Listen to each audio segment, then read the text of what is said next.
Hola, ¿qué tal? I'm just giving a quick message today to remind those of us who call ourselves Christians, those of us who call ourselves or identify as people of faith, people of the book, but especially Christians. But this message is for also other peoples of the book, but mostly for Christians. I'm just gonna go ahead and remind us that we are called to something higher than ourselves and even higher than all this current political climate that's going on. And we're not to feel like we're drowning in hate or participate in the hate because of how God calls us to identify with Him and as well. Let me explain.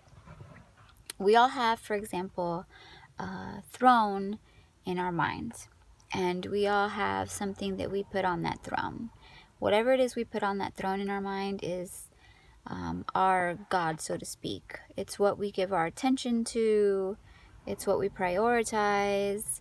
It could be our family. It could be our, somebody that we fell in love with. It could be our money, a competitive spirit. It could be our degrees.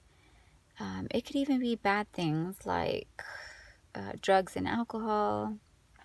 So God calls us, as people who identify as Christians or people of the book, God calls us to put Him first on that throne in our mind. And what He does when that happens, when that occurs for us, is He teaches us to see things the way He sees them. He teaches us to have like a heavenly perspective towards our family, our neighbors, our community, enemies even. He teaches us to see the way He sees through those heavenly eyes and perspective, and to have a heart like His heart.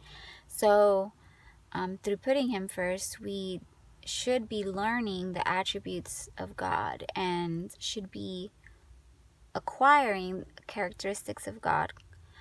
Galatians calls those characteristics fruit of the Spirit: love, joy, peace, patience, kindness, goodness, faithfulness, gentleness, and self-control. And if we're struggling with those fruits of the Spirit, it might just be a sign that we're not really prioritizing or putting God, the relationship that we have with God, first on that throne, but maybe something else. So all that to say that the current political climate should not be causing us anxiety. We should have a firm foundation, but when we're prioritizing other things, there might be cracks in that foundation where things like anxiety might creep in. And this is not a commentary on what's called clinical anxiety. That's something else. I'm talking about just a strong sense of worrying or needing to get involved and change the world and feeling like you're helpless. That we shouldn't be feeling those negative emotions right now, just hopping onto Facebook. That's what I'm talking about. So let's talk about biblical applications. The book has very good applications that really correlate very well to modern day. One of them is the story of Nebi. I call him Nebi because Veggie Tales, but King Nebuchadnezzar. He was a tyrant. He was an oppressor, bad guy, bad dude, oppressed the Israelites, the Jewish people. And one thing that we can take from that story is that no matter who's in charge, bad things are going to happen. This world is a cursed world. It's corrupted because the inhabitants of it are corrupt. And we're always going to have those storms and those hurricanes that just, come in and attack. But one thing we can take from the Nebi story is that God is always in control. Even when there's tyrants and hurricanes within sight, God is always in control. So remember that you shouldn't be so concerned with identifying as an R, as a D, as an I, as an L, as a G, as a Z, and any other political party. You shouldn't even be so preoccupied with your identification as in gender or race or ethnicity. Those things are part of us, but they're not our priority. Remember that as people of faith, our first priority is how God sees us and how He defines us. So, we know that God, we know His attributes. He's good. He's loving. He's a God of peace. So He gives us a peace that surpasses all understanding. We're going to go through those storms, and we're going to be able to have a peace through those storms. He promises to be with us through the hurricane. He doesn't promise to take the hurricanes away, physical hurricanes and metaphorical. He does not promise to take those away. This, quite the contrary. This is a cursed world, and there's always going to be hurricanes and tyrants, and we're called to walk through it in faith, knowing that He has us. He's in control. And we're called to know that His justice system is eternal and perfect. And like a tapestry, we can't see everything that He's doing. We don't know everything about God, and we don't know exactly how His justice system will play out because we're not Him. We're humans, and that's okay. We're stuck in the physical right now, and we can admit that and know that. But one thing that that we understand is that we can't change the world. That's a big job. That's God's job. But we can change our surroundings. We can change the man in the mirror. We can let God do what God does and put His fingerprint on our minds and on our hearts.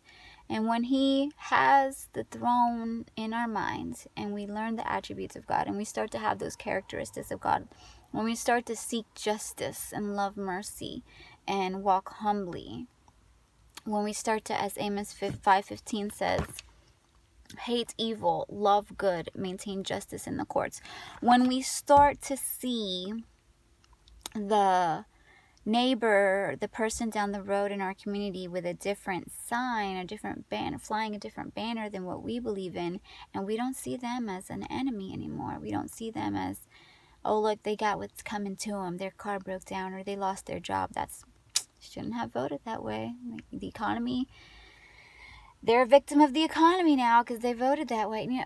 That is so clearly worldly. When we start to see our neighbor that's flying a different banner as one of us, as a creation, as a person just like us that wants safety and security for their children, that wants a car that lasts and works, that wants a decent, secure job security, when we start to see them as pretty much us, and we start to see them through heavenly eyes, and God starts to break our heart a little bit for our supposed enemies, that's when that cup in our heart that our mind, feeds, starts to fill up with love. And then instead of our mind being focused on things it's not supposed to be focused on, and our heart filling up with turmoil, stress, confusion, and negative emotions, depression, instead of all that cup in our heart has space for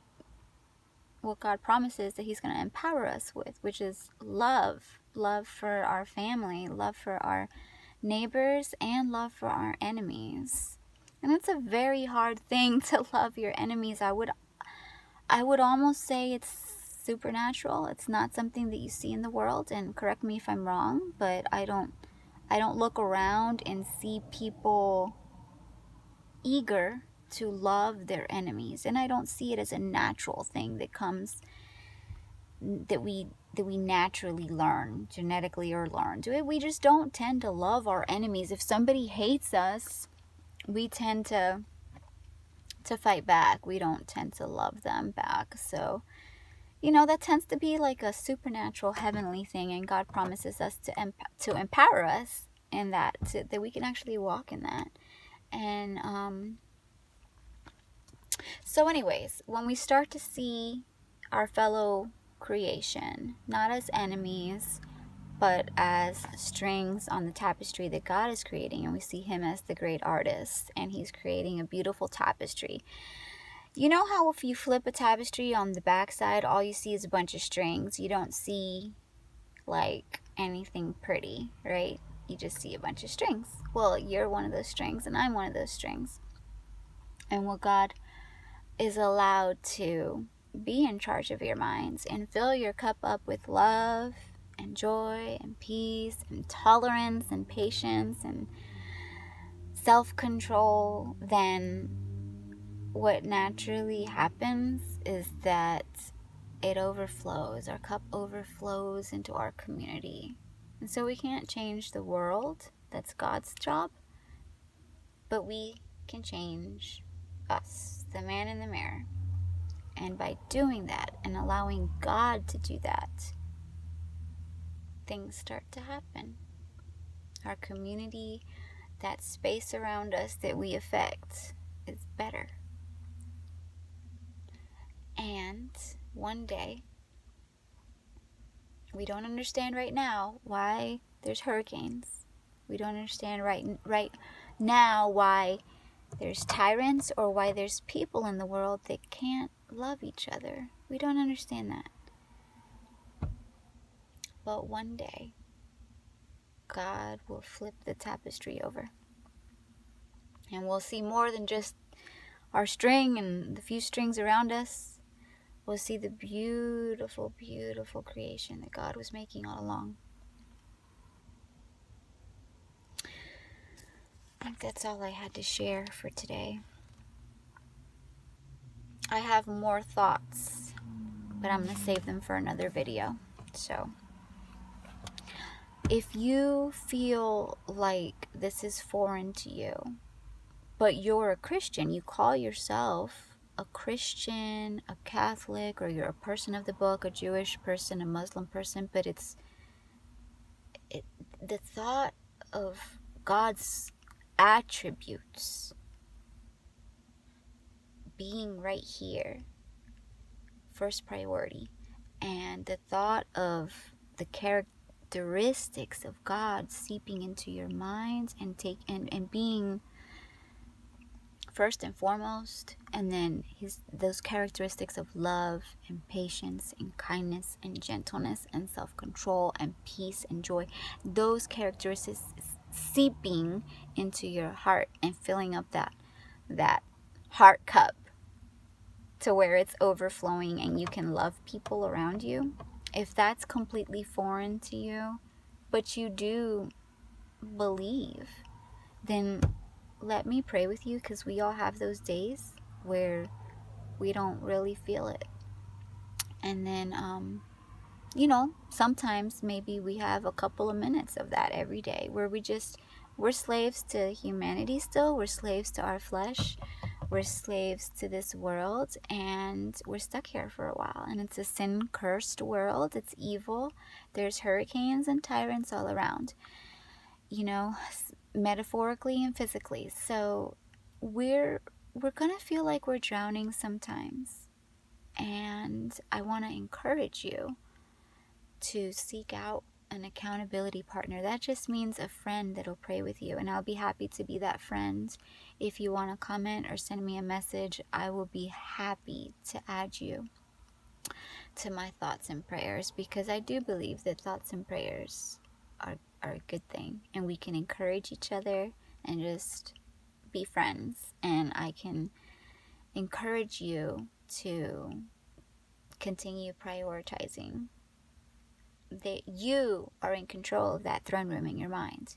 You are in control of what you prioritize and what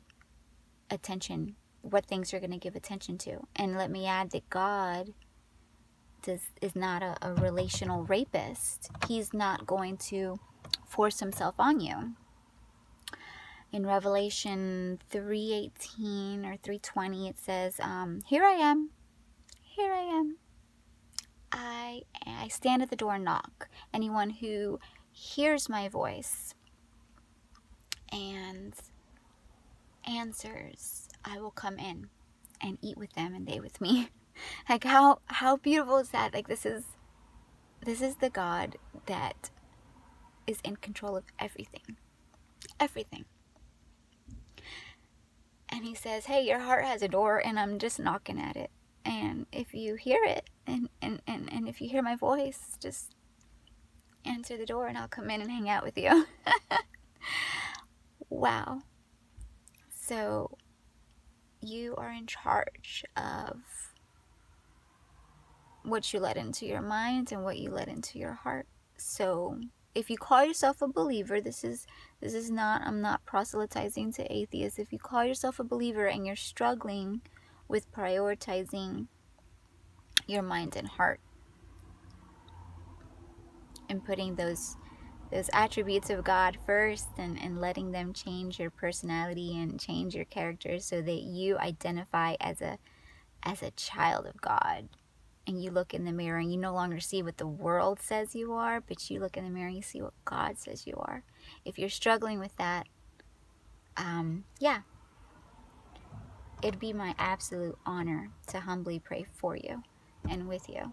Just to humbly, I'm not better than you. We all struggle, but just to humbly pray with you. So reach out to me through whatever means you feel like. And I wish you the absolute best. Take care. Love.